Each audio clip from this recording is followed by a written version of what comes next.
the McCall School of Business at Queen's University of Charlotte, where he also serves as a director of the Office of Leadership Initiatives. In 2008, he founded the McCall School's MS in Organization Development, program and served as director until 2013. He received the Fuqua Distinguished Educator Award for Excellence in Teaching at Queen's in 2003 and 2005, and was awarded the inaugural McCall School Leadership and Teaching Award in 2009.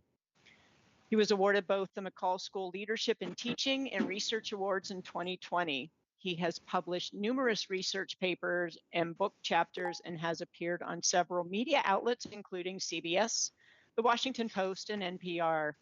His TED Talk, The Power of Self-Awareness, was released in 2018, and he is an established author of Actualized Leadership, Meeting Your Shadow and Maximizing Your Potential, which debuted as an Amazon #1 bestseller and is based on the Actualized Leader Profile, a leadership assessment that he designed and validated, and that has been translated into 9 languages.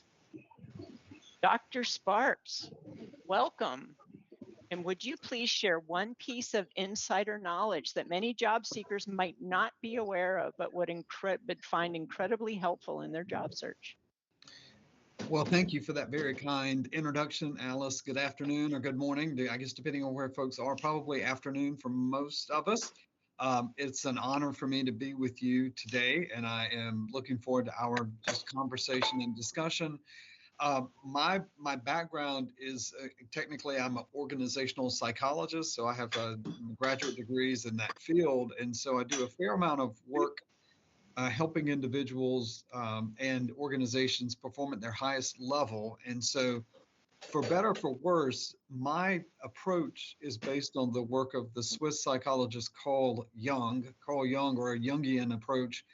To answer that question, I wanted to provide a little bit of that background, because I actually think there's sort of 2 things you have to mind, or 2 maybe approaches to mind it. So from my perspective, when you're in this part of your life and you're actively seeking your next role or position, I think you have to be especially mindful of what Carl Jung called your shadow. And in the work I've done, I call it a leadership shadow. I'm in a meeting. Can everyone mute, please? Some of that, we're getting some background coming through here. Yeah, if you can make sure you mute, please. Somebody's still on. Thank you for that. But let's see. I think we still. I am looking. Okay. Laura S. Maybe that was it. Okay, I think the background's gone away. Thank you for that.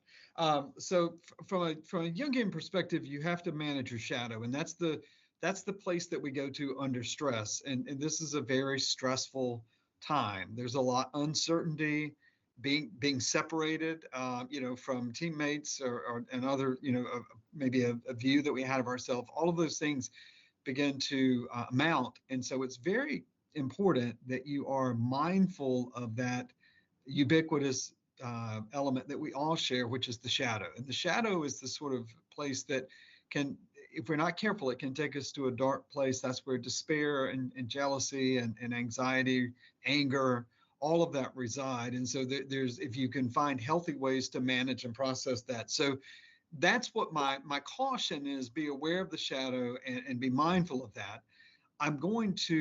There's a very short 30 seconds free assessment that will tell you your leadership style and leadership shadow. And I will put that in the chat just so you know with a little more certainty what you're dealing with, whether it's a fear of failure, a fear of rejection, or fear of betrayal. And so I'll put that in the chat.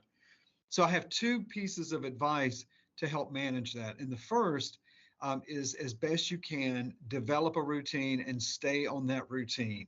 If you got up at 5 o'clock before, continue to get up at 5 o'clock now. The job searching and networking can be a full-time job. Making sure you're getting plenty of exercise, that you're getting dressed, you're showered, all of those things. Like you have to stay in. And if you let that slip, it'll be that much harder when you do land and you have to go back into that professional environment. So on the one hand, keep that routine going, even when you don't want to get up. And on the other piece of advice I would offer for helping to manage that shadow piece is to find a way to serve others. And that might be more important even than staying on a routine. I think that it's easy to focus on what's missing or things that aren't working well, and that's very understandable.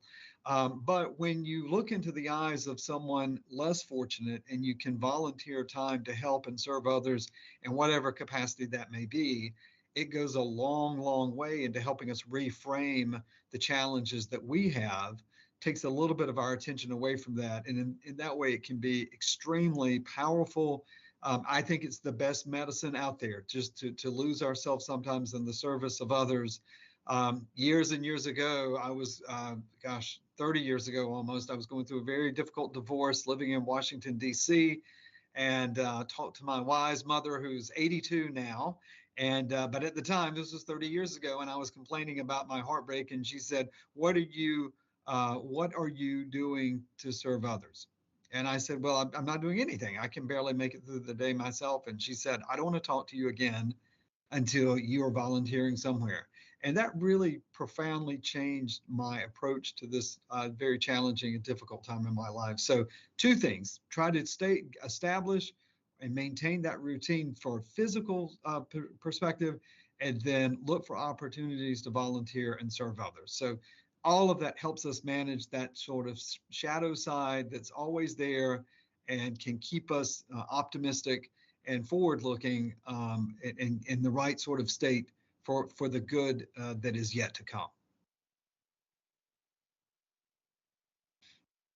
Great and helpful advice. Thank you. Um, Now we would like to open it up to the audience for any questions you might have.